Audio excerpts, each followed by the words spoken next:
Could death ever be truly expected? How do we cope when celebrities we've come to love suddenly pass away?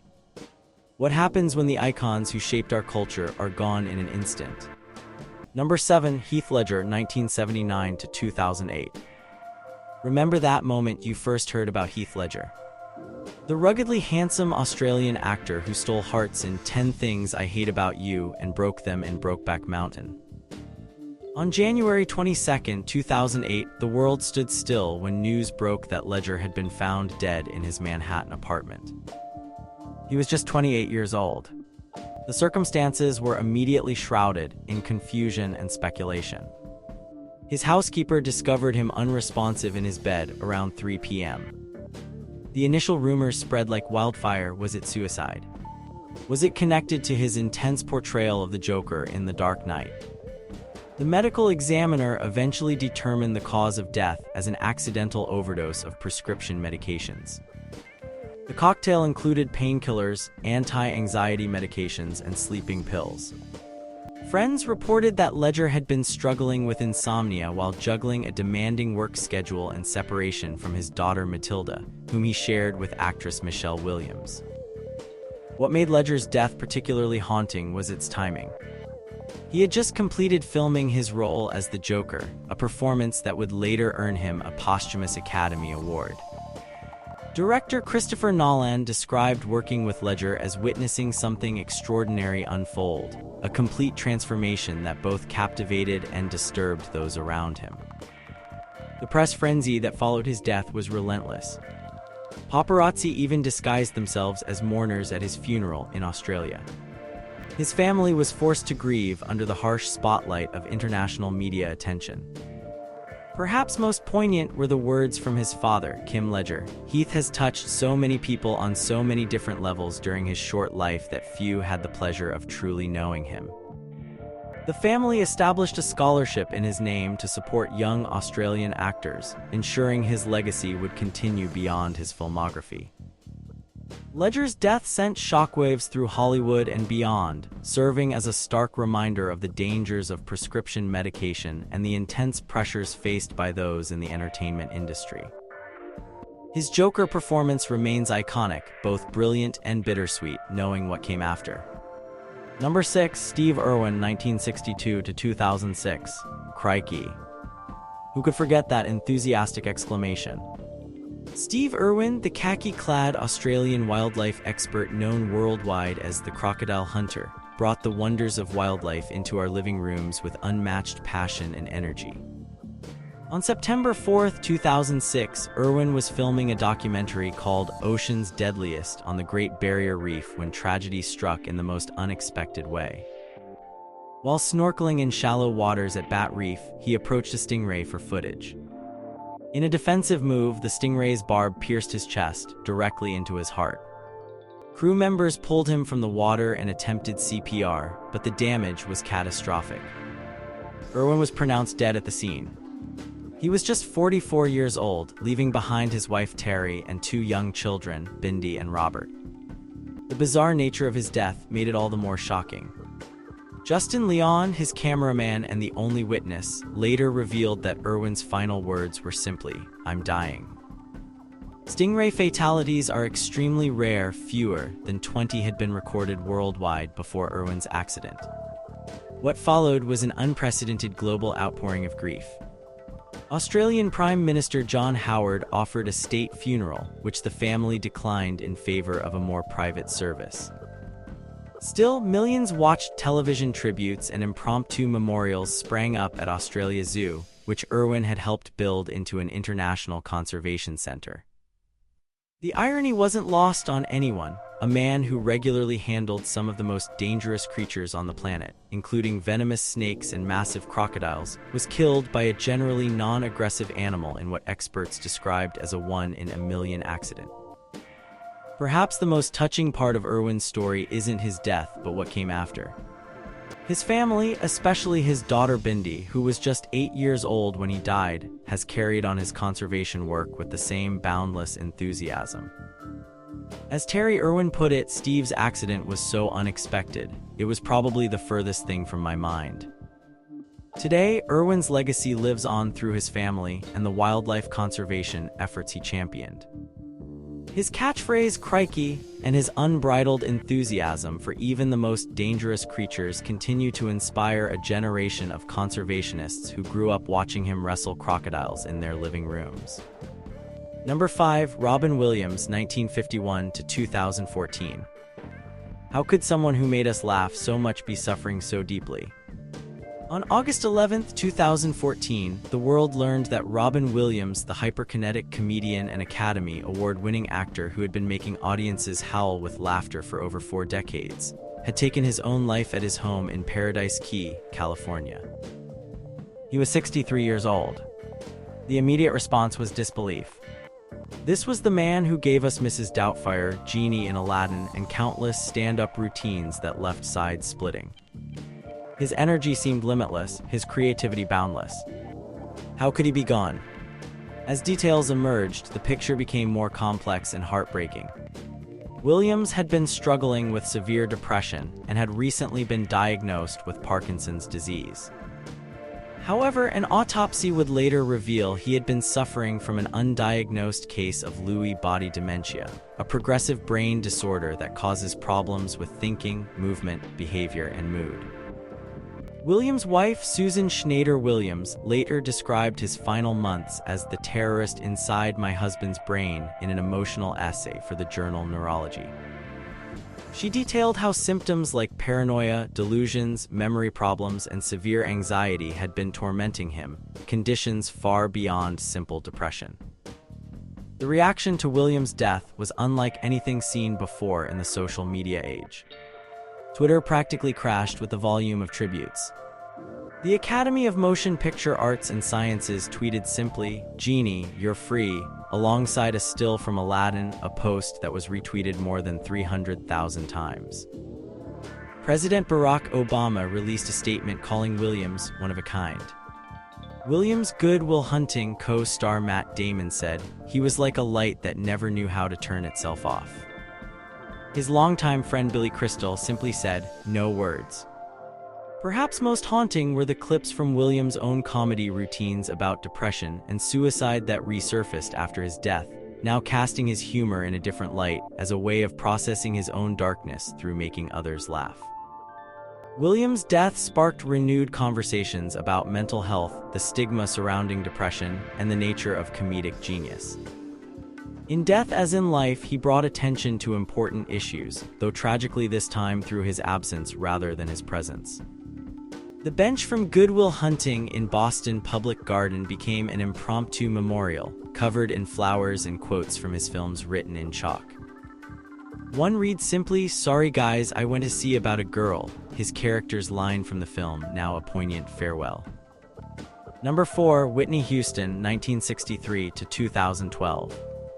What happens when a voice that defined a generation falls silent? On February 11, 2012, the music world was rocked by the news that Whitney Houston had been found unresponsive in her guest room at the Beverly Hilton Hotel in Beverly Hills, California. She was pronounced dead at 3:55 p.m. She was 48 years old. The timing made the news even more shocking. Houston had died on the eve of the Grammy Awards, and just hours before she was expected to attend Clive Davis's pre-Grammy party in the same hotel. The celebration quickly turned into an impromptu wake, with Davis telling attendees, "Simply put, Whitney would have wanted the music to go on." Houston's career had been extraordinary by any measure. With her powerful voice, she had dominated the charts throughout the late 1980s and early 1990s, selling over 200 million records worldwide. Her rendition of "I Will Always Love You" from the Bodyguard soundtrack remains one of the best-selling singles of all time. But her final years had been marked by personal struggles. Her battles with substance abuse had been well documented, often overshadowing her musical accomplishments. Her volatile marriage to Bobby Brown and her appearance on the reality show Being Bobby Brown had turned her into tabloid fodder. The Los Angeles County Coroner's report revealed that Houston had died of drowning due to the effects of atherosclerotic heart disease and cocaine use. Additional toxicology reports found traces of prescription medications in her system, including Xanax and Benadryl. Houston's funeral at New Hope Baptist Church in Newark, New Jersey, the church where she sang as a child, was attended by musical luminaries including Stevie Wonder, Alicia Keys, and R. Kelly. Her ex-husband Bobby Brown briefly appeared but left early after a seating dispute.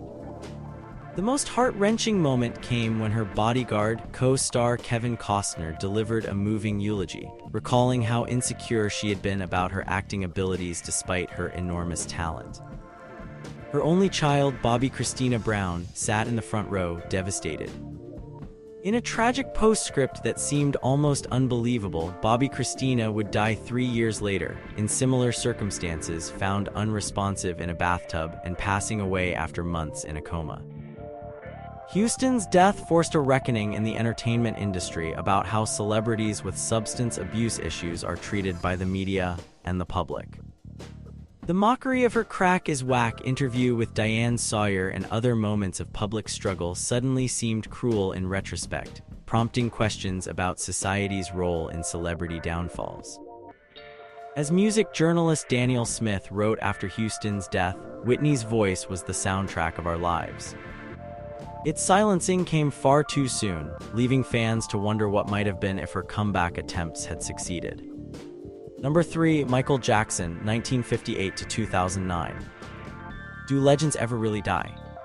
On June 25, 2009, the world got an answer when Michael Jackson, the self-proclaimed king of pop and one of the most successful entertainers of all time, was found unresponsive in his rented mansion in Los Angeles. He was 50 years old. Jackson had been preparing for his comeback tour titled This Is It, a series of 50 concerts scheduled at London's O2 Arena that were meant to revitalize his career and finances. The rehearsals had been going well, according to those present. Just hours before his death, he had been practicing dance moves with the energy of someone half his age. The 911 call came at 12:21 p.m. Jackson's personal physician, Dr. Conrad Murray, was attempting CPR when paramedics arrived. They transported Jackson to Ronald Reagan UCLA Medical Center, where he was pronounced dead at 2:26 p.m. The cause was later determined to be acute propofol and benzodiazepine intoxication medications administered by Murray to help Jackson sleep. The news spread with unprecedented speed in the still young era of social media. So many people rushed to verify the reports online that Google's search engine temporarily crashed.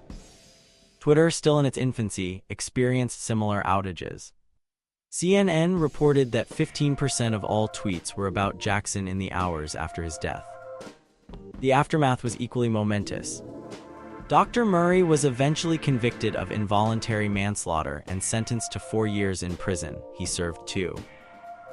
Jackson's memorial service at the Staples Center in Los Angeles was attended by 17,500 people, with an estimated 1 billion more watching the broadcast worldwide.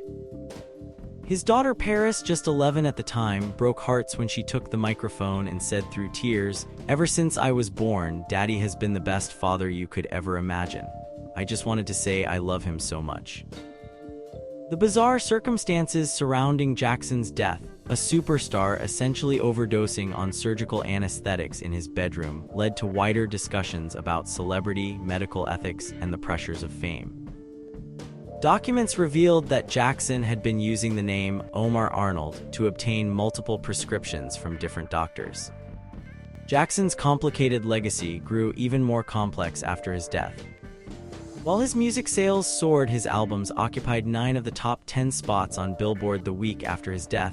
Renewed accusations of child sexual abuse emerged in the 2019 documentary, Leaving Neverland, forcing fans to grapple with difficult questions about separating art from artist. His 3 children, Prince, Paris, and Blanket, now known as Biggie, have grown up in the spotlight he tried to shield them from, each finding their own way to honor their father while establishing independent identities. Perhaps the most striking aspect of Jackson's death was how it revealed the extent of his global influence. From Tokyo to Tehran, impromptu memorials appeared. Street parties in Brooklyn played his music all night. In the Philippines, inmates at a prison recreated his Thriller dance as tribute. Few artists could claim such worldwide impact. Number 2, Princess Diana, 1961 to 1997. Can an entire planet mourn one person? On August 31st, 1997, the world found out when Diana, Princess of Wales, died from injuries sustained in a car crash in the Pont de l'Alma tunnel in Paris. She was just 36 years old.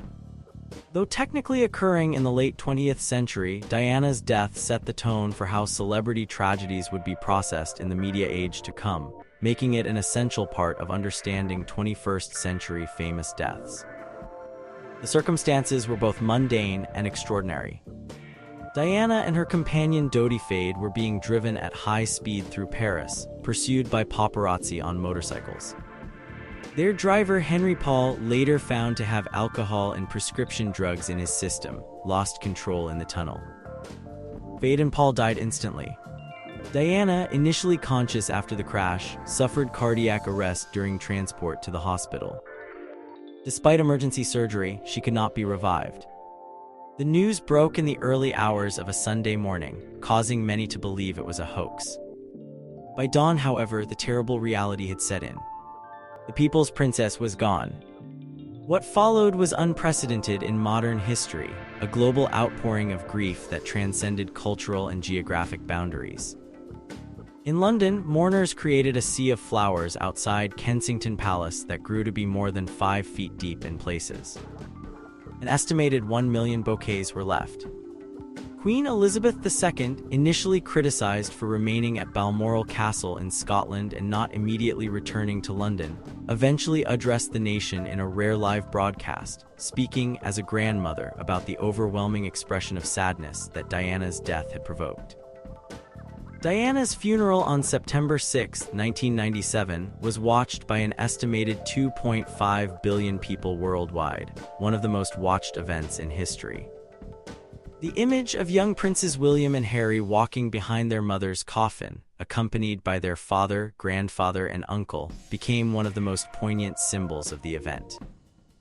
Perhaps the most moving moment came when Elton John performed "Candle in the Wind," rewritten for Diana. The line, "Goodbye England's Rose," captured the sense of national loss that many Britons felt.